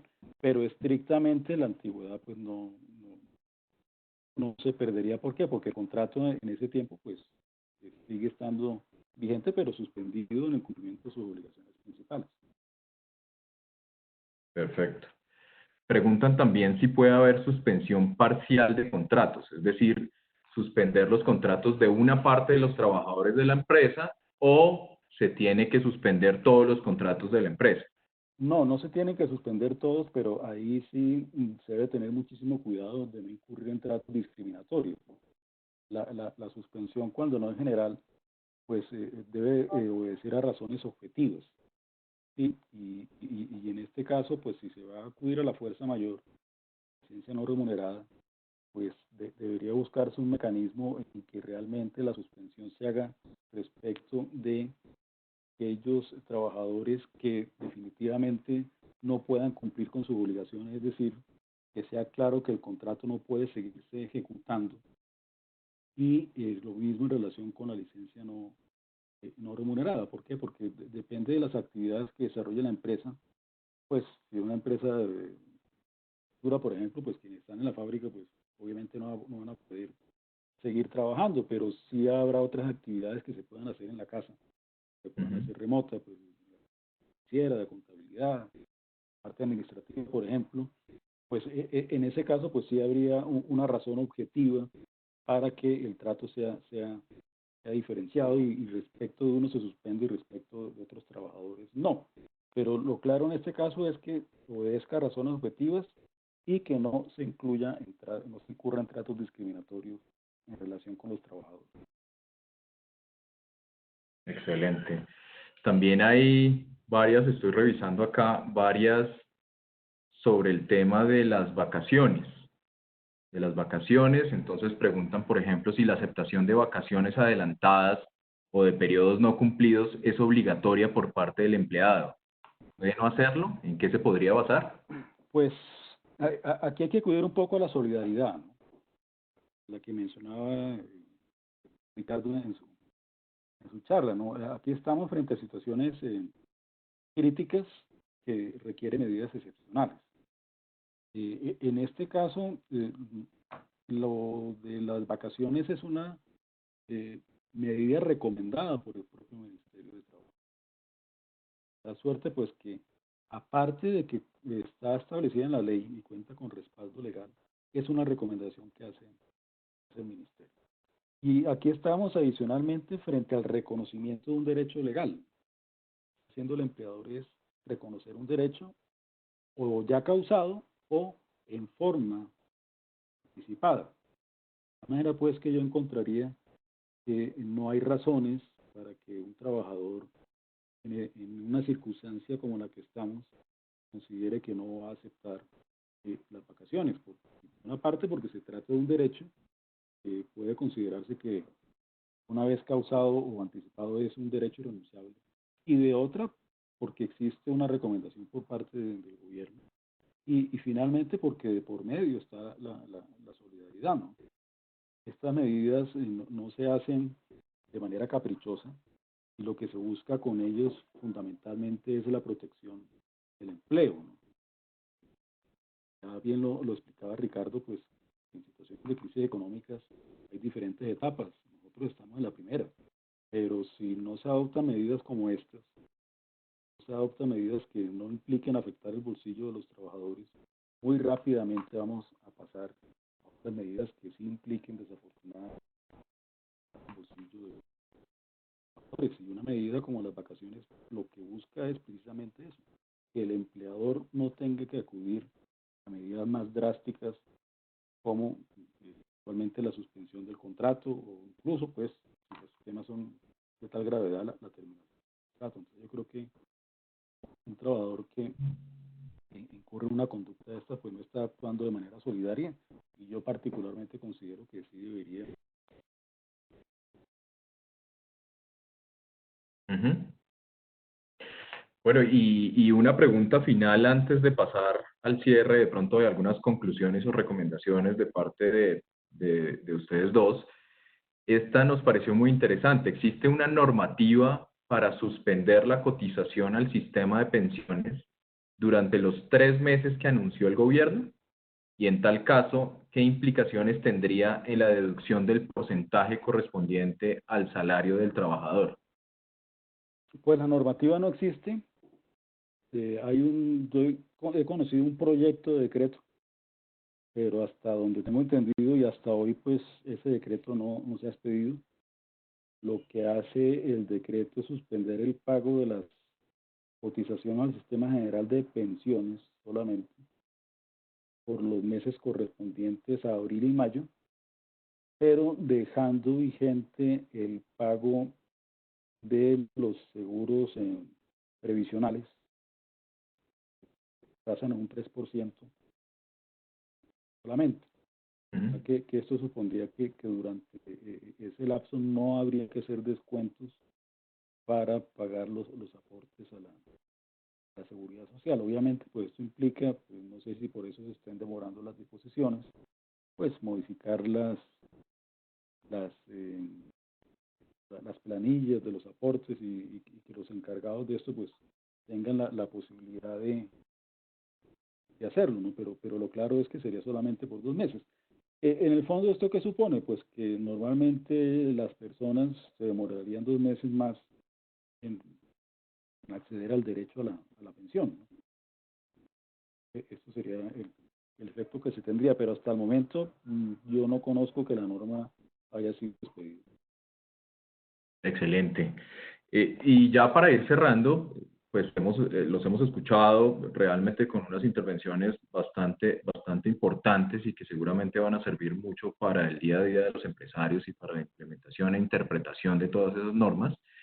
Creo que es muy importante lo que han mencionado sobre mantener esa buena comunicación con todo el personal, sensibilizándolos de lo que está en juego, del impacto, pero también un poco del efecto que tienen los ingresos de la empresa. Eso es muy importante. También lo que mencionaban de que las empresas deben optar por tomar esas diferentes alternativas expuestas para lograr la continuidad del contrato laboral, tales como las vacaciones anticipadas, colectivas, acumuladas, etcétera, la jornada laboral flexible, la disminución del salario y pues demás que vimos en detalle, que ha sido muy interesante, y así a futuro también evitar algunos pleitos y garantizar que se mantenga la actividad económica pues de forma que favorezca a ambas partes. Buscar ese manejo del contrato de manera bilateral, ¿no? Con el empleado, lo mencionaban ustedes, es muy importante esa relación en las dos vías. Eso va a garantizar efectivamente que la comunicación sea bastante positiva, que se logre un entendimiento de las consecuencias que puede traer cualquier medida, asegurarse de todas estas medidas sanitarias que vienen con las recomendaciones, con las instrucciones que se han dado de tipo sanitario y de seguridad para los empleados expedidas por el gobierno, y que bilateralmente pues los empleados mantengan ese estricto cumplimiento, ¿no?, de esas normas de seguridad. Entonces quisiera ya para ir finalizando y para cerrar darle la palabra al doctor Ricardo Alonso, de pronto para que nos haga un cierre con algunas recomendaciones con base en esas experiencias internacionales, en los aprendizajes que tenemos de las otras crisis. ¿Qué podemos decirles ya finalmente para cerrar a los empresarios, a los inversionistas que nos están escuchando? Pues lo primero es, como bien estás diciendo, es planeación. Es decir, entendemos la preocupación que estamos viendo a veces, que se están tratando de resolver ahorita, pero hay que tratar de planear para todas las etapas que tenemos ahorita. Es decir, para el aislamiento preventivo, para la posible cuarentena inteligente que va a tener sus reglas, si vamos a estrategia acordeón, para todo lo que va a venir sucediendo de aquí al 2020, 2021, inclusive 2022. que tratemos de ir un poco de la mano de lo que estaba conversando ahorita el doctor Genio. Es decir, vayamos de menos a más, que inclusive va de la mano del discurso del gobierno nacional. Y de esa forma tratemos, en la medida de lo posible, de utilizar medidas que vayan acorde a la realidad, a menos que por una situación muy bien demostrada tengamos que ir a una situación más grave porque el gobierno se ha flexibilizado. Pero lo que ha sucedido siempre en la práctica es que independientemente que al principio no pase, bien sea desde el punto de vista legal, reformas van a ocurrir, y si no van a ocurrir, simplemente lo que va a suceder es que en la práctica se va a dejar hacer, porque hay que dar una válvula de escape. Pero una de las mayores herramientas y aliados que ustedes pueden tener no es el gobierno, no son las leyes, no es el ministerio, no son las circulares, son los trabajadores. En la medida que los trabajadores entiendan qué está pasando, en la medida que los recursos son finitos y que estamos tomando medidas que están protegiendo cosas mayores, como por ejemplo la estabilidad, eso va a ayudar a que estas medidas sean más fáciles de implementar. Y de hecho, inclusive con la propia cuarentena que hubo ahorita en China, en Wuhan, pudimos ver que ya hay experiencias de compañías asiáticas que manifestaron que hacer partícipes de los trabajadores y que tener un plan estratégico de comunicación claro, compartido con ellos, fue una de las claves del éxito para ellos afrontar en esta primera etapa la crisis. Entonces, diríamos que esas serían unas recomendaciones generales rápidas que podemos darle a los participantes. Excelente, doctor Ricardo. Muy acertado, muy oportuno estas recomendaciones. Doctor Gustavo, para ir cerrando. Bueno, pues sí, yo creo que lo que ha dicho Ricardo es muy claro y clave, porque realmente estamos en una primera etapa que no sabemos cuánto va a demorar, pues, el aislamiento preventivo, pero después vendrán otras, ¿no? Y la afectación económica de las empresas en general, de la economía mundial y de la sociedad, pues se va a seguir presentando, ¿no? De tal manera que hay que prever cuáles son las medidas hacia el futuro. Entender que esto va a requerir del concurso de todos. Lo que decía Ricardo, para mí es fundamental, ¿no? Para los empleadores, el principal aliado en este momento son sus trabajadores. Y es con ellos con quienes tiene que construirse de manera conjunta la forma como se va a hacer frente a las dificultades económicas que se van a presentar, ¿no? Entonces aquí la comunicación clara, el acuerdo, el diálogo con los trabajadores es fundamental. Sin ese elemento realmente es muy difícil que se pueda sortear de manera adecuada todas las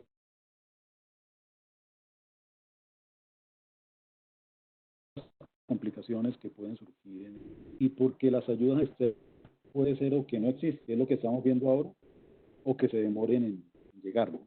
Entonces yo creo que aquí la invitación sí es para trabajar y construir de la mano con los trabajadores el futuro inmediato. Excelente, excelente. Muchas gracias a los dos. De verdad quiero reiterar ese agradecimiento de parte de Investing Bogotá por habernos compartido todo este conocimiento, ayudarnos a interpretar todas estas disposiciones. Desde Investing Bogotá seguiremos trabajando para ser aliada de los inversionistas, de los empresarios, de los emprendedores. Y pues queremos seguir buscando espacios como este de conocimiento para ofrecer a los empresarios herramientas para la toma de decisión, para lograr, digamos, salir y solventar un poco esta crisis. Las memorias van a quedar guardadas, vamos a tener el video en YouTube. Por correo le vamos a entregar también el link para que puedan revisarlo nuevamente los asistentes.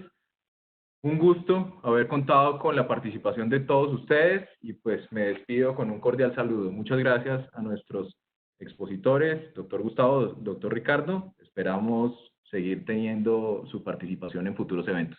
Bueno, Mauricio, muchas gracias a ustedes por la invitación nuevamente. Bueno, muy Gracias, amable. Mauricio. Muchas gracias. Hasta luego. Hasta luego.